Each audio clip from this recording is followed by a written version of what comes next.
ఆంగ్లేయుల కాళ్ళ దగ్గరే ఉండు. నేను నా మాతృభూమి కోసం జీవిస్తాను, నా ప్రాణాల్ని సైతం అర్పిస్తాను. లక్ష్మీబాయి, అనవసరంగా నన్ను రెచ్చగొట్టే ప్రయత్నం చేయకు. నేనొక్క సైగ చేస్తే చాలు నీ శిరస్సు తెగి నేల మీద పడుతుంది. ఒక పిరికి పంద ఇంకేం చేయగలదు చండి మహారాణి? నన్ను పిరికి పందంటావా? అరే, పిరికి పందనే మాట కూడా చాలదు. నువ్వు అంతకంటే నీచమైన దానివి. అయినా నువ్వెంత? ఈ ఆంగ్లేయులు ఇక్కడ ఉండగా నువ్వు మాత్రం నాతో యుద్ధానికి దిగలేవు. వాళ్ళెలా పోతేనేం లక్ష్మీబాయి, నేను నీతో యుద్ధానికి సంసిద్ధంగా ఉన్నాను. నేను కూడా ఇలా సంకెళ్లలో బంధించబడి ఉన్నా యుద్ధానికి సంసిద్ధంగా ఉన్నాను. ఓర్చా మహారాణి, మీరు అనుకున్నంత మంచిది కాదు. ఆవిడ ఝాన్సీకి సంబంధించిన అన్నిటినీ ద్వేషిస్తుంది. తప్పదు మహారాణి, మీరు ఎన్ని విధాలుగా ప్రయత్నించినా ఆ చండీరాణి మనసును మాత్రం ఎట్టి పరిస్థితిలో మీరు మార్చలేరు. ఈ అతిథినందరినీ నేను ఇంకా సరిగ్గా సత్కరించనే లేదు. అప్పుడే ఎలా వదిలేస్తాను? ఇది యుద్ధ ఫలితం మీద ఆధారపడి ఉంటుంది. లక్ష్మీబాయి, సూర్యోదయం నుంచి సూర్యాస్తమయం లోపల నీ సైనిక బలం కనుక నా సైనికుల్ని ఓడించినట్లయితే నా నిర్బంధంలో ఉన్న వాళ్ళని విడిచిపెట్టేస్తాను. అయితే మా సైన్యం కనుక నీ సైన్యాన్ని ఓడించలేకపోయినట్లయితే నా నిర్బంధంలో ఉన్న మీ ఝాన్సీ వాసులకి చావు తప్పదు. దీన్ని నువ్వు షరతనుకున్నా సరే, బెదిరింపనుకున్నా సరే, అది నీ ఇష్టం.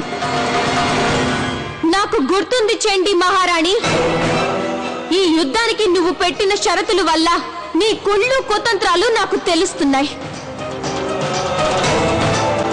అయినా సరే నేను అంగీకరిస్తున్నాను. మీరంతా కత్తులు దూసి ఆ నివాల్కర్ వంశీల తలలు తెగ నరికి పారేయండి. వాళ్ళని మీ పాదాక్రాంతులను చేసుకోండి. సర్వనాశనం చేయండి వాళ్ళని. సర్వనాశనం. విజయం మనకే దక్కుతుంది. తప్పనిసరి మనం యుద్ధానికి దిగుతున్నాం. అయితే ఈ యుద్ధంలో ఏ ఒక్కరిని చంపడం మన లక్ష్యం కాదు.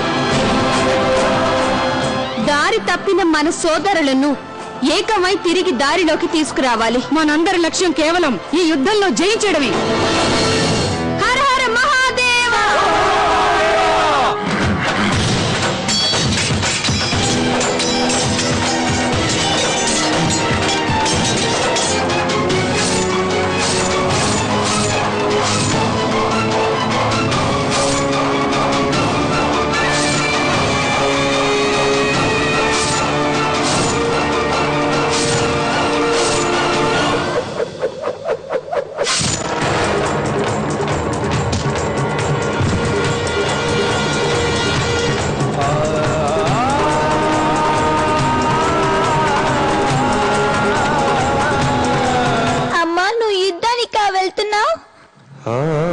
అవునన్నా, కానీ మీ అమ్మ మన దామోదర్ని,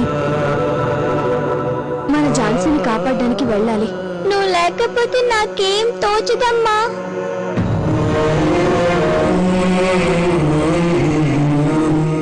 నాన్న,